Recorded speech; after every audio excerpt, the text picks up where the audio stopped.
வேதாஸ்ராக ஆன்மீக அன்பர்கள் அனைவருக்கும் அன்பான வணக்கம்.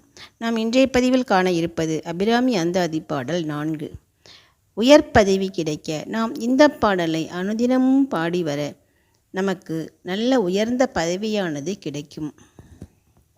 நான் எத்தனையோ முயற்சிகள் செஞ்சோம், எனக்கு நல்ல உயர்ந்த பதவியானது கிடைக்க மாட்டேங்குது. சாதாரண வேலையில் தான் நான் தொடர்ந்து இருக்கேன் அப்படின்னு வருத்தப்படுறீங்களா? கவலைப்படாதீங்க.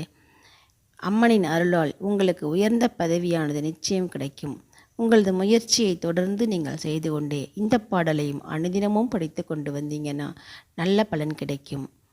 இதுவரை நம்ம சேனலை சப்ஸ்கிரைப் செய்யாத ஆன்மீக அன்பர்கள் மறக்காமல் சப்ஸ்கிரைப் பண்ணிக்கோங்க. லைக் பண்ணுங்கள், ஷேர் பண்ணுங்கள். வாங்க இந்த அற்புதமான அபிராமி அந்தாதி பாடல் என்னன்னு பார்க்கலாம். மனிதரும் தேவரும் மாயா முனிவரும் வந்து சென்னி குனிதரும் சேவடி கோமலமே கொன்றை வாசடைமேல் பனிதரும் திங்களும் பாம்பும் பகீரதியும் படைத்த புனிதரும் நீயும் என் புந்தி என்னாலும் பொருந்துகவே. இந்த பாடலின் பொருள்: மனிதரும் தேவரும் மாயா முனிவரும் வந்து சென்னி குனிதரும் சேவடி கோமலமே.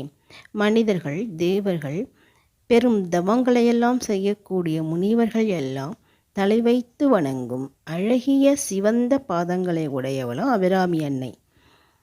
அதான் சொல்கிறாங்க, அழகிய சிவந்த பாதங்களை உடைய கோமலவல்லியே அப்படிங்கிறார். கொன்றை வார்சடை மேல் பனி தரும் திங்களும் பாம்பும்.